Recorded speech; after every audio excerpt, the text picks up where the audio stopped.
And what is it you do for a living, Nikki? What do I do? Yes. I work in restaurants. Okay. Spencer, you're abusing our callers, man. Quiet down, okay? You're the doctor of whatever it is you are, okay? I'm the doctor of life, Spence Dog. Doctor okay? of sick, dude. I'm the highest-ranking clergyman in the Church of Sick. Listen here. Listen here. Do you have a Bentley that you could possibly get your hands on? If I could, I would. Oh. Can we hold one for you? No, that's unfortunate. I would be willing to maybe let you ride in mine if you lost 65 pounds and got some double D bolt-ons and perhaps became blonde. But that's not going to happen. Thank you very much. No, hold on. Spencer the racial censor is getting a vibe that you are a white girl. Yes. You're a white girl, yeah. Okay. Are you Christian? Yes. Okay, good. We can continue this conversation. Were you raised by black parents, though? What? What is that, Anderson? She sounds very black. No, she's just from North Carolina. Which is, I hear they don't have Affliction or Ed Hardy there. Sick. Ew, puke. Here's the deal. If you want listen, quiet down, woman. There's a man talking. The supreme man. I'm the highest-ranking clergyman of the Church of Sick. I run the media. Neckbeard in the house, kid. Recognize Bentleys, bitches, and blow. That's how I live my life. Hollywood. Listen, I'm trying to give you advice. All right, keep going. If you don't want to have a friends with benefits situation... Is that what's happening? You're falling for a guy? In a sense, yes. Okay. But I really want to have sex with him more than anything. If you want your relationship to last, you need to get on television. Because that's the only way... There's tons of examples of how that's true. That's the only way you'll be appealing to the opposite sex. The Hogans. Yeah, a reality show is probably the best way if you have a really solid relationship. Great track record for I'm thinking you have a good shot of getting on Cops. Heidi and Spencer. So try that, or perhaps To Catch a Predator. Those are two good options. But once you get on TV, men will like you better. Thank you. That is the voice That's it? You hung up on her. That is the voice of Spencer I've spoken. Well, the good thing that she has going for her is that, most guys will probably just have sex with her, even if they... That's what she wants, she says. But I don't think she's kind of in a little bit of denial about that. Guys, I'm back. Mike, that was very disturbing, what Spencer did. It was very distressing. I don't like it when he comes in here, but... you don't like it. I have to suffer through it. Can he hear us right now? No, he's out there signing autographs. Okay. I mean, that was really mean. That was really nasty. So let's up on her. Let's just change the whole theme. Richie. Yeah. What's up, dude? I got a question for Linkin Park. Do it. All right.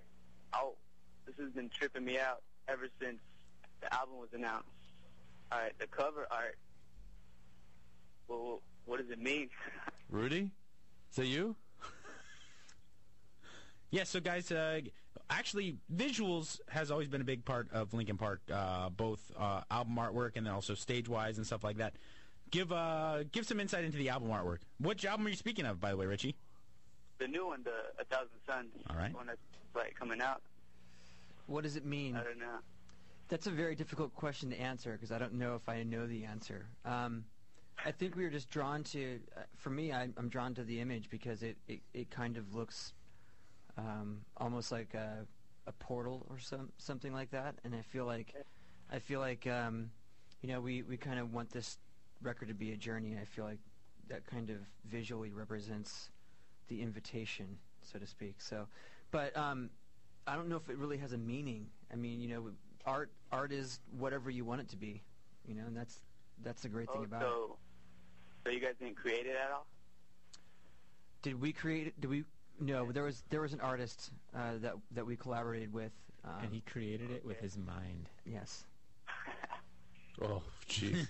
You got that great... I always thought it looked like a dove or something. I was like... Yeah, Richie. Like, what? Give me that stoner laugh again. What? What? Oh, man. That's awesome. He's like... It's like a bird, but not. I thought it was like a dove, man. Chester and Brad from the band Linkin Park are in the house. They're talking about their newest album, 1,000 Suns, available everywhere September 14th. Yeah. Tabitha? What's up?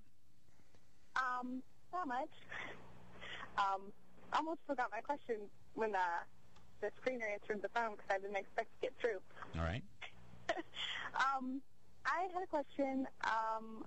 When I guess my fiance and I are having foreplay, and he's like touching me and stuff, and I do get really, really turned on. I just don't get wet. But if I give him head, I am literally dripping.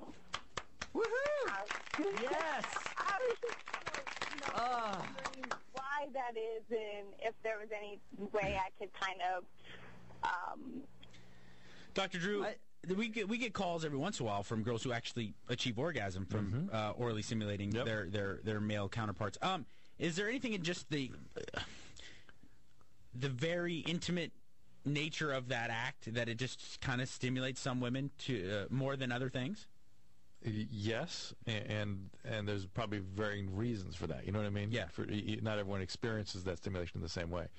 And there's also, giving pleasure to somebody else, turns some people on. What?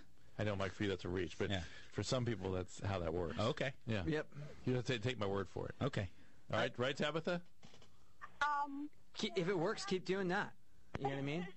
Well, okay. I kind of thought of another question too while I was on hold. All right. Well, we like you. Go ahead. I'm getting married next year.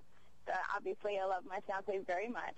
I just was wondering how come occasionally I will have fantasies of being with him and another man. Is it been more prominent as the wedding day has approached? No, not really. I mean, it's kind of something that I've kind of had like a fantasy about for years, but not really with like anybody specific, and Well, look, there's Drew, will you go down that road because you haven't gone down that road I will in a while, in and just it's a second. disturbing. Yeah, I will in just a second. Very disturbing. First of all, I'll just say that fantasies are fine, and the fantasy of this is probably far more satisfying than the reality would be to you. So let it just remain a fantasy. But what Anderson wants me to talk about is the fact that women, as a wedding approaches, there's some data out there that suggests sometimes women would go collect sperm from another source and then nest with a different male. See what I'm saying? What? In other words, that there is some data that suggests, and it's controversial, but that through human history, that people talk about one kind of male is the guy they have sex with, and the kind of male they have raised children with. Right. Well, as the wedding approaches, a lot of women have affairs coming up to the wedding. Like, I want to sleep with Brad, but I want to settle down with you. Yes. Okay. And the sleep with is I want to collect his genes because those genes look strong, and but I certainly know I could never have a relationship or a family with that guy. Right. But I'll collect some of his genes. And as a last-ditch effort, some women do that kind of thing just for marriage. So those sorts of impulses become more prominent sometimes. Now, what about if Tabitha's just having wacky fantasies? That's and I started with that. Okay. I started with that and said, look, she's having wacky fantasy. Let it be a fantasy, and that's that. But Anderson wanted me to talk about the fact that some women have their last They go out fling. and they get the alpha male seed. They get the alpha male seed just for And then the like A lot of guys do that too. Guys, but they're a little more consistent. If they're going to cheat at the end of the line like that, they're probably cheating all the way it's like along. the prostitute. They just want to spray their seed before. But guys do it sort of Don't like... you ever feel like maybe guys do it because they feel like there's a deadline of getting married? I better get it out of my system. Exactly. I'm never going to do this again. I better do it quick now. Right. Well, women, it's not that so much. It's a little bit of a right now kind of thing. It's a little more targeted.